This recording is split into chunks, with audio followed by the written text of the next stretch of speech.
자, 오늘은 이 드로아에서의 전도 활동에 대해서 한번 살펴보려고 합니다. 우리가 사람이 살다 보면, 저도 그렇게 많이 살지는 못했습니다만은, 이제 정말 이제 모든 게 다 끝이 났구나. 더 이상은 아무 희망이 없구나 하는 그런 때가 간혹 한 번씩 있잖아요. 그런데 시간이 지나가 보면, 또 그때 보면 또 어떻게 길이 열려가지고 해결이 또 되고, 또 그 고비를 또 이렇게 한 고비를 넘기고 그렇게 살아오는 게 우리 인생이 아닌가 하는 생각이 이렇게 듭니다. 특별히 우리 믿는 사람들은 그런 일이 더욱 많죠. 그러다 물론 그게 해결이 잘 안 돼가지고 큰 어려움을 겪는 경우들도 또 있기도 있지만, 정말 이제 인생의 마지막에, 또 마지막 순간인, 마지막 모든 것이 다 끝이 났구나 하는 그때 하나님의 어떤 기적적인 도우심이나 이런 것들이 또 있는 것도 사실입니다. 그러니까 우리가 절망하지 말고 그런 일이 있을 때도 하나님을 끝까지 의지하는 그런 자세들이, 삶의 자세들이 꼭 필요하다 하는 점들을 생각해 보게 하는 오늘 이 본문의 말씀이 그런 내용을 좀 담고 있습니다. 유두고라고 하는 사람이 이 드로아에서 삼층에 떨어져 가지고 아마 내진탕이었겠죠. 적사했는데, 그걸 거기서 밤에 이렇게 사경에 하다가, 쉽게 말하면 부흥집회 하다가 젊은 청년이 그냥 떨어져 죽었으니, 부흥회가 장례식이 될 판이었으니 사도 바울로서는 얼마나 참 큰일입니까 이게. 지금 이제 이렇게 예루살렘으로 돌아오던 길에 그런 일이 있었는데, 그런 하나님께서는 그 극한 위경에 처한 큰 일을 겪은 자기가 책임지잖아요. 자기 설교 듣다 그랬으니까. 그런 사도 바울을 어떻게 위로하시고 그 위기를 모면케 하시며, 또 그런 바울을 어떻게 그 이후에 그 마음의 평안을 줘서 다시 회복시키는가, 이런 내용들이 오늘 본문에 보면은 쭉 기록이 되어져 있습니다. 지금 현재 바울이 지금 이렇게 출발해가지고 여기 쭉 와서 지금 에베소까지 왔습니다. 여기서 3년 동안 사역했죠. 3년 동안. 여기서 이제 실제적으로는 이제 여기 보면 이제 2년 동안 두란노 서원에서 이제 강의했지만 총 기간은 토탈 3년으로 되어 있습니다. 에베소에서 3년이 다 되어졌을 때 언장색 데메드리오라는 사람이 주도를 해가지고 막 폭동을 일으켜가지고는 결국은 에베소를 이제 떠날 수밖에 없게 되어졌죠. 그래서 드로아를 거쳐서 요리 빌립보를 해서 베레아를 해서 아테네가 이 정도 있는데, 옆으로 이렇게 딱 선을 꺼가지고는 요 위에를 마케도니아라고 부르고 요 밑에를 아가야라고 불렀습니다. 아가야. 요 전체를 갖다가 다 헬라 지역이라고 부르게 되었고요. 그래서 이 마케도니아를 건너와서 이게 고린도에 와서 석 달 동안 있다가, 석 달 동안 있으면서 여기서 이제 마음 정리도 좀 하고, 여기서 요 기간 동안에 기록한 것이 로마서입니다. 여기서 로마서를 기록해가지고 이제 로마로 보냈습니다. 그래갖고 그의 겨울을 이제 지내고 난 다음에 고린도에서 이제 바로 배 타고 바로 이리 올라오고 이제 안디옥, 예루살렘 거쳐서 안디옥으로 올라오고 그렇게 계획을 했는데, 조금 문제가 생겨가지고는 그리 못하고 다시 이렇게 돌아서 이렇게 드로아까지 왔다가, 드로아에서 그 유도고라는 청년이 떨어져 죽는 그런 일이 일어나죠. 그래 그 일이 해결되고 난 다음에 밀레도까지 내려온 이 부분이 오늘 16절까지 있는 그 내용입니다. 그 데메드리오가 여기서 이제 큰 폭동을 일으키고 난 다음에 이제 소요가 거치니까 바울이, 그렇다고 해서 바울이 도망치듯이 거기를 야반 도주하듯이 그렇게 할 수는 없는 일이고, 바울이 정식으로 사람들 다 불러 모아놓고 에베소 교인들, 그 제자들 3년 동안 그가 많이 가르쳤던 사람들 다 불러가지고 정식으로 이제 이별식을 합니다. 고별 예식을 갖다가 딱 하고, 목회자가 올 때도 그렇지만 갈 때도 마찬가지. 이렇게 아무리 목숨의 위협을 받는 극한 상황이긴 했지만, 그런 일이 끝나고 났을 때 다 불러가지고 이렇게 권한 후에 마지막 이제 권면의 말을 갖다 하고 정식으로 이제 예식을 딱 갖추고 난 다음에 그들과 에베소 사람들 작별을 하고는 떠나서 마케도니아로 갔습니다. 마케도니아는 요 유럽 지역을 말합니다. 빌립보 지역. 고린도 후서에 보면 요 부분에서 무슨 내용이 있냐 하면은 드로아로 갔는데, 드로아 여기 항상 배 타고 건너가거든요. 이 드로아라고 하는 곳이 여기에 이제 갔는데, 여기에서 갔을 때 전도의 문이 열렸지만은 마음의 문이 바울의 마음이 편치 않아가지고 그 전도를 더 이상 하지 않고 바로 그냥 이렇게 배 타고 이렇게 건너갔다라는 말이 있습니다. 그런데 여기서 3년간 머물면서 사실 뭔 일이 있었는 게 아니라 건너편에 있었던 고린도 교회가 문제가 하도 많아가지고 고린도 교회에 편지를 갖다가 2번 써보냈잖아요. 전서 후서. 그것도 여기 있을 때 쓴 겁니다. 그리고 고린도 교회도 한번 갔다 오게 됐고요. 교회가 너무 문제가 많아가지고 해결은 잘 안 되고 하니까 그런 중에서도 여기서도 3년간 사역을 했는데 마지막에 이제 디도를 갖다가 이제 파송을 해서 네가 가서 이 고린도 교회 문제를 좀 해결하고 온나 하고 마지막으로 보냈는데 3년 거의 끝나갈 때쯤에 디도도 가가지고 오지 않는 거예요. 여기서 막 폭동이 일어나가지고 여기를 에베소를 떠날 수밖에 없고 그래서 이제 디도를 좀 만나러 가야 되겠다 하고 육로로 이렇게 열해서 지금 이렇게 고린도로 찾아가던 중이었기 때문에 드로아에 갔을 때 전도할 수 있는 기회가 문이 활짝 열려 있었는데 전도자 바울이 당연히 그러면 거기서 만사를 제껴놓고 그 전도를 해야 될 일이 마땅한데 그의 마음이 너무나 상태가 눌려가지고는 뭐 전도를 도저히 못하겠는 거예요. 그래서 세상에 배를 타고 드로아를 포기해버리고 건너가버린 거예요. 내가 지금은 전도를 못하겠다. 사도 바울도 여러분 이런 적이 있었습니다. 세상에 그 천하의 사도 바울도 막 죽도록 그냥 막 평생 충성만 했으면 좋았겠지만 그것도 사람이기 때문에 이런 뭐 좀 뭐랄까요, 좀 인간적인 모습이랄까요, 이런 게 있었습니다. 근데 드로아가 복음 전도가 잘 될 뻔했는데 바울이 포기해버린 거죠. 여기서 건너갈 때. 그러니까 다시 하나님께서 나중에 다시 불러드리는 겁니다. 다시 그래서 한 번 더 뒤에 이제 기회를 더 주시는 거죠. 여기서 바로 가버리면 드로아는 영영 갈 일이 없으니까 다시 이리 가지 않으면 안 되도록 환경을 만들어서 드로아로 바울을 불러들여서 거기서 7일 동안 머물면서 복음을 전할 수 있는 기회를 하나님께서 강제적으로 부여를 하신 거죠. 그래서 우리 뺑 둘러가면서 이제 고린도까지 이제 내려가던 중에 디도를 갖다 만났습니다. 올라오는 디도 배 타고 오지 않고 이제 디도도 이제 걸어서 왔는데 이야기 들어보니까 고린도 교회 문제가 잘 깔끔히 해결되고 제가 가가지고 다 징계할 놈을 징계하고 다 치리해가지고 교회를 말끔하게 정리하고 왔습니다. 소리를 하니까 바울이 그제서야 마음이 다 놓여가지고 그래 보낸 편지가 고린도 후서입니다. 그래서 이제 고린도 지역에 딱 가서 이제 겨울 동안 그때 겨울이 돼서 이쪽 지중해는 겨울에는 이제 바람이 많고 물결이 높아서 배를 못 타니까 여기 이제 고린도 여기에서 3개월 동안 가이오라고 하는 사람의 집에서 여기서 이제 머물렀습니다. 그때 이제 그래서 이제 이 가이오라는 사람의 그 집에서 머물면서 이제 로마서를 써서 이 갱그리아 교회의 그 베베라고 불리던 그 여집사편으로 편지를 써서 고린도로 로마로 그렇게 이제 보낸 그 편지가 로마서죠. 그때 이제 바울의 계획은 내가 이 고린도에 있다가 그동안 이 지역을 갖다가 이제 수년간 쭉 이렇게 전도를 하면서 이제 헌금을 많이 모았거든요. 헌금을 왜 모았냐 하면 그 당시 예루살렘 교회가 굉장히 좀 가난하기도 했지만은 예루살렘은 생산 도시가 아니라 소비 도시거든요. 예루살렘 교회 교인들도 가난한 사람들이 많았습니다. 하층민들이. 그러니까 이 사람들을 이렇게 물질적으로 도와주는 이걸 갖다가 좀 도와줄 수 있는 길이 있으면 도와달라고 예루살렘에 있는 지도자들도 그렇게 사도들도 부탁도 하고 바울도 그게 굉장히 유익하다고 판단을 했고 그게 또 서로 돕는 거니까 마땅하기도 한데 이방인 교회하고 예루살렘 교회가 서로 뭔가 이걸 통해서 서로 이렇게 예루살렘 교회로부터 복음을 갖다 받았으니까 예루살렘 교회를 물질적으로 도와주는 걸 통해서 서로 유대 관계를 갖다 끈끈하게 만들어야 되겠다. 이게 바울의 생각이기도 했습니다. 하나님의 뜻이기도 했고요. 그래 바울이 그동안 인근을 돌면서 그에게 헌금을 모았습니다. 헌금을 많이 모았어요. 이 구제 헌금을. 그래서 그걸 갖다가 빨리 전달하고 자기는 이제 요 지역은 다 이제 복음을 전했으니까 이쪽 지역 여기에 있는 로마를 비롯해서 로마보다 더 바깥에 있는 스페인 성경에 말하는 스바나라고 불리는 그 지역까지 가서 복음을 전하려고 이제 고리 계획을 딱 한 것입니다. 그래서 이제 여기서 이제 6월절에 한 절기가 되어졌을 때 6월절 되면 예루살렘으로 이제 사람들이 많이 돌아가고 예루살렘도 이제 북적북적한 사람들이 많고 하니까 6월절에 가서 내가 이걸 갖다가 좀 전달해야 되겠다. 지금을 치면 한 4월달 정도, 한 3월달, 4월달 그 이제 봄이죠.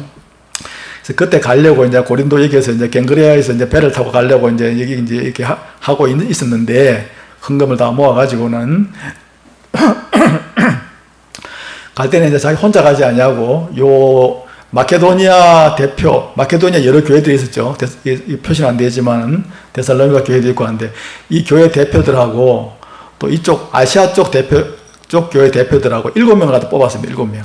그 7명하고 자기하고 해서 8명이 총 토탈로 해서 헌금을 갖다가 공동으로 전달하도록. 자기 혼자 전달한 것보다는 같이 전달한 게 그게 훨씬 그게 보기도 좋고 또 절차적으로도 그게 맞는 거죠. 이제 가려고 그렇게 이제 했는데, 여기 와서 이제 배를 타고 가려고 보니까 그때 이제 6월절 어간이 돼가지고 이제 예루살렘으로 성지순례 가는 유대인들이 많았는데, 고린도 안에서도 물론 바울을 지금 막 늘 싫어하고 죽이려고 하는 유대인들이 많이 있었거든요. 일반 유대인들, 정통 골수 유대인들. 그 사람들이 배 타고 가다가 바울을 죽이려고 선상에서 이렇게 그냥 어떻게 뭐 배에서는 이런 그런 살인사건이 일어나기가 사실 너무 좋거든요, 보면요. 마음만 먹으면 얼마든지 배에서는 뭐 뛰어내려도 아무도 모르고 밤에 누가 사람마다 밀치도 모르고 아무도 모릅니다. 배를 이렇게 타고 가보면은 깊은 밤에 캄캄한 밤에 이렇게 뛰어나가 있어 보면 뭐 전혀 뭐 아무도 모르게 소문도 없이 증거도 없이 그렇게 자살을 할 수도 있고 사람을 죽일 수도 있고 그런 환경이 배인데, 그렇게 하려고 유대인들이 이 정말 좋은 기회다. 이번에 바울이 같이 간다는데 바울을 배 타고 가다가 밤에 죽이자. 이런 계획이 또 발각이 된 겁니다. 누가 한 겁니까? 하나님 하신 것이죠. 그런 계획을 세우는 걸 허용하신 분도 하나님이고, 여기서 배 타고 예루살렘으로 바로 가면 헌금은 뭐 빨리 전달할지 몰라도 지금 하나님 마음에 지금 안타까운 게 있잖아요. 그게 뭡니까? 이 드로아 지역에 지금 빠졌거든. 다른 지역은 다 전달을 하고 집중적으로 했는데 하나님께서 드로아에 가서 복음을 전하라고 기회를 주셨는데, 드로아에 지금 복음을 전하는 걸 사도 바울이 개인적인 마음의 상태 때문에 지금 빼먹고 와버렸잖아요. 그러니까 하나님이 다시 드로아로 보내시기 위해서 이런 계략을 하는 유대인들의 공모를 허용하시고, 그 계획이 사전에 그것이 얼마나 엄밀하게 계획됐겠어요. 근데 그게 또 발각이 되게 해서 귀에 들어오게 만든 겁니다.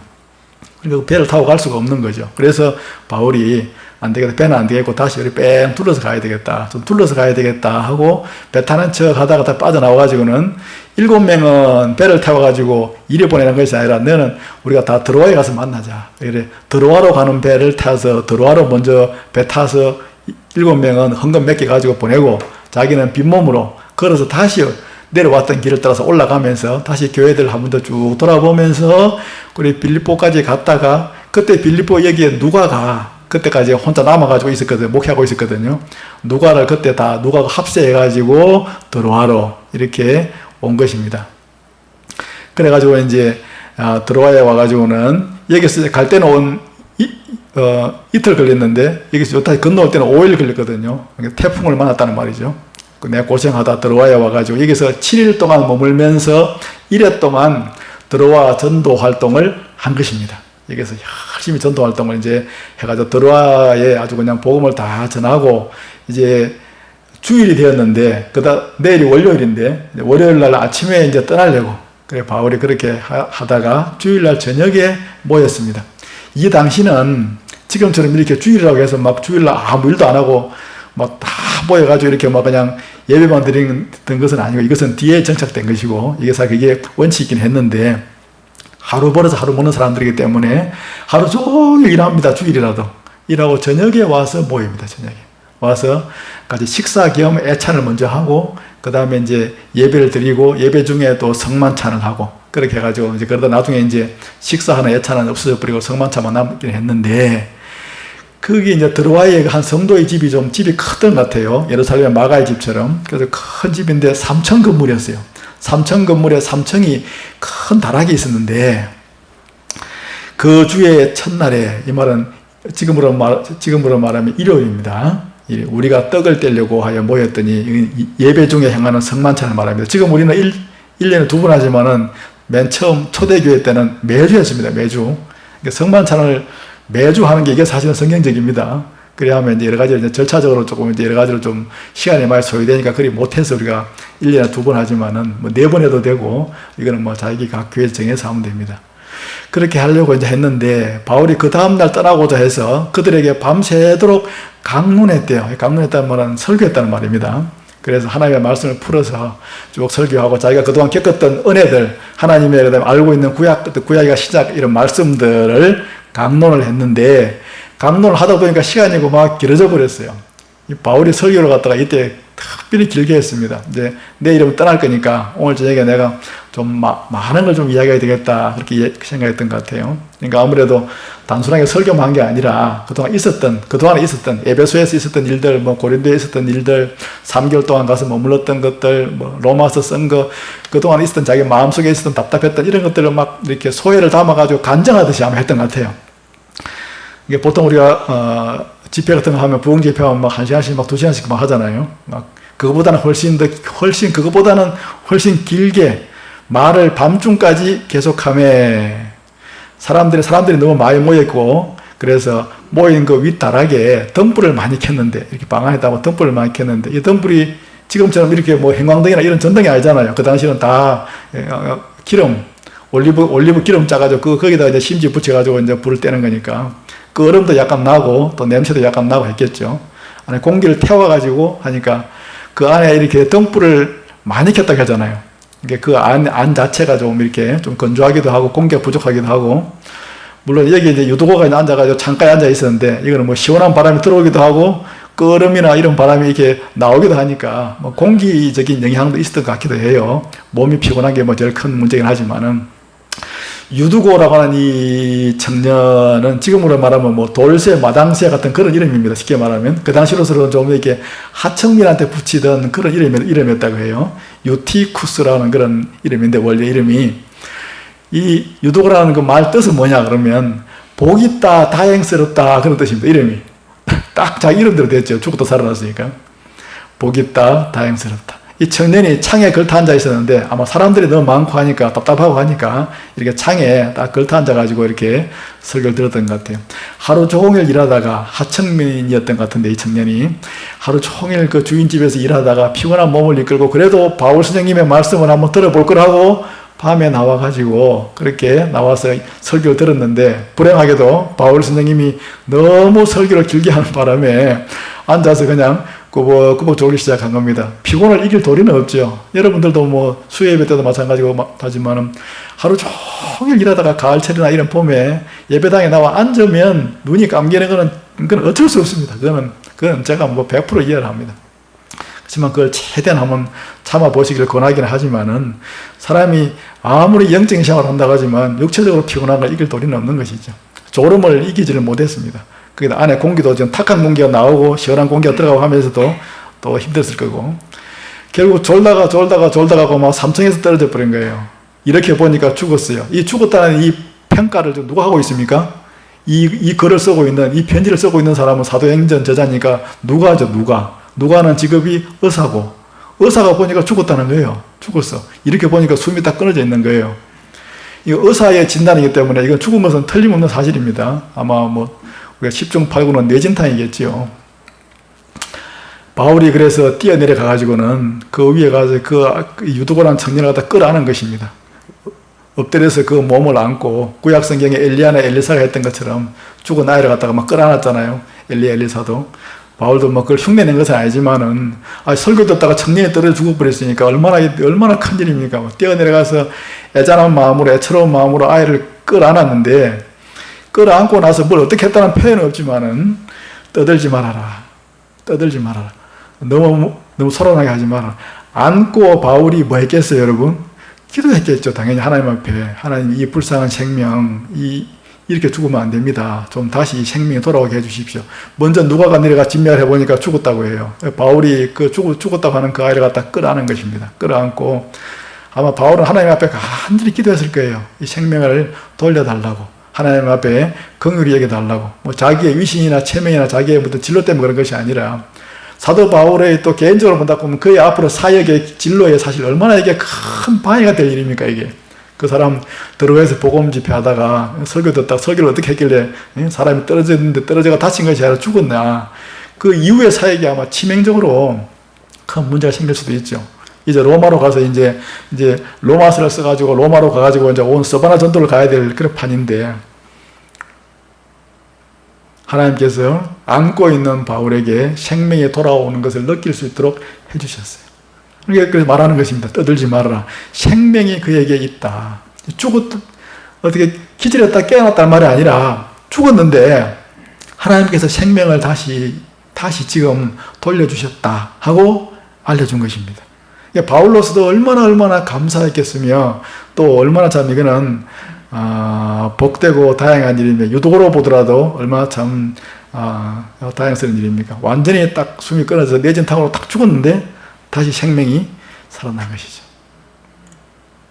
그래서 유도고를 끌어안고 다시 그 데리고 3층으로 올라가서 다 같이 앉아서 떡을 떼어 먹고 집회를 이제 그만하고 앉아가지고는 이제 이번에는 이제 이 떡을 떼어 먹은 거는 애찬입니다. 식사를 한 겁니다. 그냥 밤에 이런 간식처럼 이렇게 먹으면서 오랫동안 곧 날이 새기까지 이야기하고, 앞에서 이야기한 바울이 강론했다라는 이 말은 설교했다는 말입니다. 설교. 뒤에 나오는 여기서 이야기했다는 말은 서로 대화를 했다는 뜻입니다. 주고받았다는 말입니다. 이거는 설교했다는 말이 아닙니다.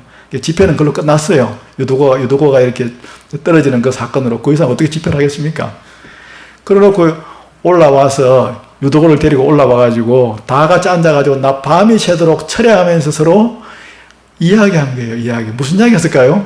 하나님이 유도고를 살려내신 것에 대한 감사에 대한 이야기죠. 그리고 바울 자신이 겪었던 과거 이야기들, 또 그 들어와 성도들의 그런 이야기들, 얼마나 그들 모두가 감동했겠으며, 얼마나 많이 놀랐겠으며, 얼마나 하나님 앞에 감사했겠어요. 그 들어와 교인들도, 사도 바울도, 유도고 자신도. 그러니까 앉아가지고 그 하나님의 은혜를 밤새도록 이야기하고 남죠. 사도 바울이 여러분 그렇게 집회를 마치고 집에 돌아가면 잠이 왔겠습니까? 사도 바울 자신도 얼마나 그도 많이 이렇게 마음에 놀랐겠습니까? 앉아서 하나님이 하신 그 일들, 그런 이야기들을 했겠죠. 아마 유도고가 제가 죽었다 살아난 이야기도 했겠죠. 사람들이 다음날 아침에 살아난 청년을 데리고 다 이제 가서 그 들어와 그 지역 전체적으로 모든 사람들이 다 위로를 받았다 하는 것이죠. 그래 놓고 이제 들어와에서 이제 그 다음날 아침이 되었을 때 사도 바울이 자기 이제 그 들어와에서 만난 그 7명들을 다 배를 태워가지고 여러분들 배 타고 여기서 뺑 둘러서 이래서 아소로 가라, 아소. 나는 여기서 밑으로 해서 걸어서 가겠다, 아소까지. 내가 걸어서 갈 거니까 당신들 배 타고 이리 가라. 하고 잠시 또 서로 헤어질 것을 이야기합니다. 그래서 먼저 가서 아소에 대기하고 있으면 내가 걸어서 갈 거니까 만나가지고 그래가지고 같이 이제 배 타고 이제 밀레도로 가자. 그렇게 이야기가 되었다는 거예요. 여기서 여기까지는 거의 한 30km밖에 안 됩니다. 그러니까 하루 정도 거리죠. 그런데 배를 타고 이렇게 뺑 둘러가면 이제 뭐 배 여행길도 멀기도 멀지만은 사도 바울은 이 드로아에서 이제 집회를 마치고 이 처음에 배 타고 바로 쭉 이래서 이제 바로 예루살렘을 가려고 했겠죠. 밀레도를 거쳐서. 그런데 여기서 이 사건 때문에 아소까지 걸어가는 길을 택한 것입니다. 여기가 이제 드로아고 여기가 아소인데 여기서 밑에서 위로 이렇게 여기가 이쪽이 드로아고 밑에 여기가 아소입니다. 여기가 이제 요리 되어 있는데 요리 타고 이제 내려오는 요 길이 이렇게 되어져 있고요. 이게 한 30km쯤 되는데 여기가 요 시기가 지금 언제냐면은 거의 한 4월 달입니다. 4월 달. 한 꽃이 활짝 피어 있는, 아까 우리 찬양해 봤던 것처럼 꽃이 피어 있는 따뜻한 그런 이제 늦봄쯤 되어지는 그런 시기인데, 거기에서 여기까지 갔다가 이렇게 이제 그 다음날 아침에 밤새도록 철회하고 얼마나 몸은 피곤하겠습니까만은 이제 걸어서 간 것입니다. 걸어서 내려가면 여러분들은 배로 이리 오시오, 나는 걸어가겠소 하고 혼자 쭉 걸어 내려가면서 뭐 했겠습니까, 여러분? 그 아름다운 자연의 풍경을 바라보면서 여러분 해안을 보세요. 해안이 얼마나 좋습니까? 실제 바울이 걸어간 길입니다. 이 길 자체가. 걸어서 이렇게 여기서 뺑 돌아오면 여기가 이제 아소 항구가 이렇게 되어 있는데 여기서 이제 만나가지고 배 타고 갔는데, 오면서 그 주변에 있는 아름다운 그 대자연의 풍광을 바라보면서 아름다운 들꽃을 바라보면서 그동안 자기가 에베소에서 3년 동안 에베소에서 겪었던 그 많은 일들, 데메드리오 사건, 그 다음에 또 이게 고린도 교회의 그 많은 사건들, 그 다음에 드로아에 와서 있었던 그런 어젯밤에 있었던 그런 놀라운 사건들, 이런 모든 사건들을 다 생각해 보면서 그 속에서 자기하고 함께 하시고 자신을 붙잡아 주셨던 그 하나님의 은혜를 혼자 묵상하지 않았을까? 그러면 하나님과 더불어 이렇게 하나님을 찬양하며 기도하며, 사도 바울도 좀 쉼의 시간을 가졌던 것 같아요. 쉼의 시간을. 그동안 너무 오랫동안 먼 길을 이렇게 달려왔는데 또 자칫했으면 어젯밤의 일도 사실 자기로서는 큰일 날 뻔한 것도 얼마나 참 그 마음이 충격이 되었겠습니까? 이 길을 30km를 쫙 걸어서 예루살렘에서 여리고 가는 길입니다. 그 길이가 한 하루 코스죠. 쭉 걸으면서 주변에 들꽃과 이야기하고 또 바다를 바라보면서 기도하고 하늘을 바라보면서 찬양하면서 그리 하면서 자기 나름대로의 힘을 가지면서 그렇게 다시 회복하면서 아소까지 걸어 내려온 것이리라, 이렇게 보여집니다. 하나님께서 그런 쉼의 시간을 주신 것이죠. 드로아에서 복음을 전할 수 있는 그런 기회를 다시 한번 주시고, 그곳에서 유두고 사건을 일으켜서 그 유두고 사건을 허용하셔서 그 죽음에서 살려내심으로 사도 바울을 또 붙잡아 주시고 도와주시고, 내가 바울과 함께하고 있다 하는 걸 사도 바울 자신에게도 보여주시고 주변 사람들한테도 확정을 시켜주시는, 사도 바울 자신도 자기를 한번 돌아볼 수 있는 그런 기회를 가지도록 이 드로아에서 이런 일이 일어난 것이죠. 처음부터 드로아에서 아마 갔을 때 여기서 복음 전도를 확 했더라면은 이런 일 없이 바로 그냥 쭉 왔을 거예요. 근데 그것 때문에 그런 것은 아니지만은 모든 것이 빠짐없이 다 전도가 되도록 하시는 하나님의 손길도 우리가 볼 수가 있습니다. 이 드로아에서 배를 타고 아소를 거쳐서 미둘레네를 거쳐서 기오를 거쳐서 사모를 거쳐서 밀레도까지 왔는데요. 기오에서 바로 에베소로 갔다가 오면 좋을 뻔했는데 그렇게 하지 않은 것은 빨리 헌금을 전달하기 위해서, 6월절에 못 갔으니까 이제 오순절에라도 이제 가야지 하고는 이제 빨리 가려고 밀레도에 가가지고는 에베소 사람들은 불러가지고 밀레도에서 만나서 얼굴을 한번 보고 바로 가려고 그렇게 밀레도로 그렇게 왔다 하는 이야기를 기록하고 있습니다. 하나님의 일하시는 모습들, 하나님께서 사도 바울을 이렇게 붙드시고 어떻게 그를 갖다가 보호하시고 이끌어 가시는가, 그래서 하나님께서 전도를 어떤 식으로 행해 가시는가, 이런 것들을 우리가 오늘 본문 가운데서 다시 한번 볼 수 있었습니다. 그리고 어떤 사람이 극단적인 일, 이제 모든 것이 끝났다라고 생각을 하는 그때에도 사람은 끝났어도 하나님은 얼마든지 거기서부터 새롭게 그 일들을 해 나가실 수 있다라고 하는 이런 일도 우리가 생각해 보면 우리의 믿음 생활에 있어서 새로운 중요한 교훈들을 얻을 수 있습니다. 이런 점들을 다시 한번 우리가 마음과 삶에 잘 한번 담아 보시고, 하나님과 함께 은혜의 시간을 다 돌아보면서 그 드로아에서 아소까지 30km를 걸어 내려간 바울의 어떤 그런 심정도 한번 헤아려 보면서 우리의 삶 가운데 하나님과 더불어 동행하고 하나님을 섬기시는 우리 모든 성도님들 되시기를 주님의 이름으로 간절히 당부 말씀드립니다. 하나님 아버지, 오늘 20장 말씀을 통하여 주신 바 이런 여러 가지 내용들과 교훈들 삶 가운데 잘 우리가 받고 적용하고 실천해서 아름다운 신앙의 열매들을 가득히 맺히는 저희 모두가 다 될 수 있게 하여 주옵소서. 언제나 하나님과 더불어서 동행하며 절망하지 않고 낙심하지 아니하고 하나님께서 함께 하시는 바로 그 시간이 나의 새로운 또 시작이며 또 새로운 출발이 된다고 하는 사실도 다시 한번 잘 깨달아 알 수 있게 해 주옵소서. 예수님의 이름으로 기도드리옵나이다. 아멘.